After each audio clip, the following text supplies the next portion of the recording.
Monsieur Federico, nous sommes ici à Deauville, le mondial de CCE. Vous êtes président la zone Angola. Comité Angola, Comité ouais, Angola. des conseillers. Dites-moi, ce sera quoi votre poste?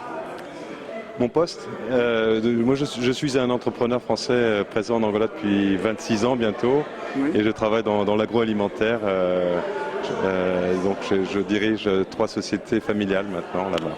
3 sociétés familiales. Alors l'Angola traverse une crise qu'on connaît Oui. aujourd'hui, Oui. a demandé l'aide du Fonds monétaire international. À une époque, puis a renoncé. Oui.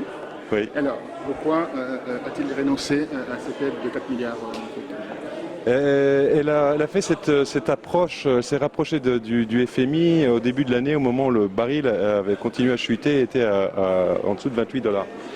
Et entre-temps, il est remonté à 45, puis aujourd'hui à 52, 53.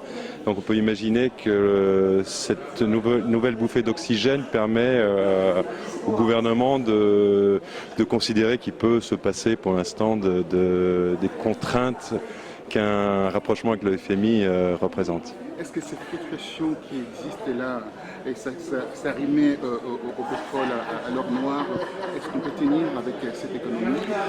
Alors justement, on a vécu une grande illusion, je dirais.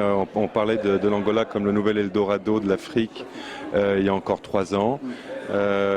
Et nous, les acteurs du marché angolais et les Angolais en général, on vivait dans une illusion et on ne prenait pas conscience de l'importance du pétrole dans notre économie, qui représente encore 95% des ressources en devises.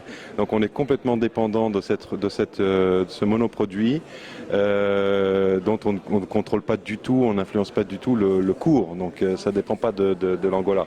Donc l'Angola aujourd'hui est une victime collatérale de la crise du baril. Elle souffre dans sa chair.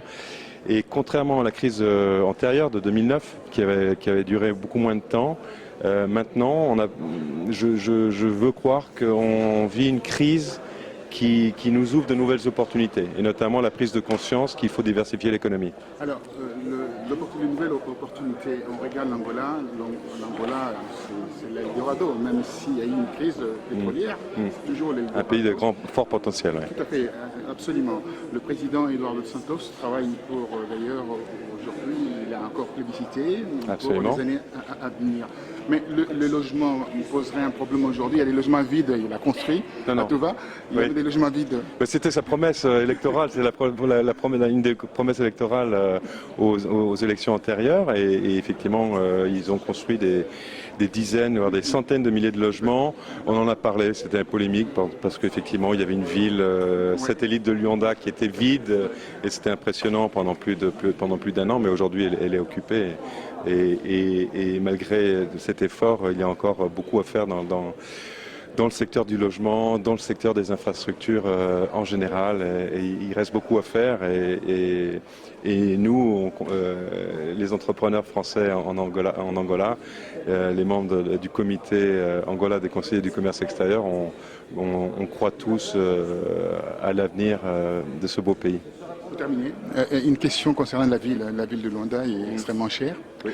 l'une des plus chères au monde. C'est vrai. Alors le dollar, on achète le coca à 10 $ par exemple, c'est hyper cher. Comment faire-vous pour ramener... C'est fini tout ça. C'est fini, la monnaie s'est dévalorisée officiellement de plus de 60%.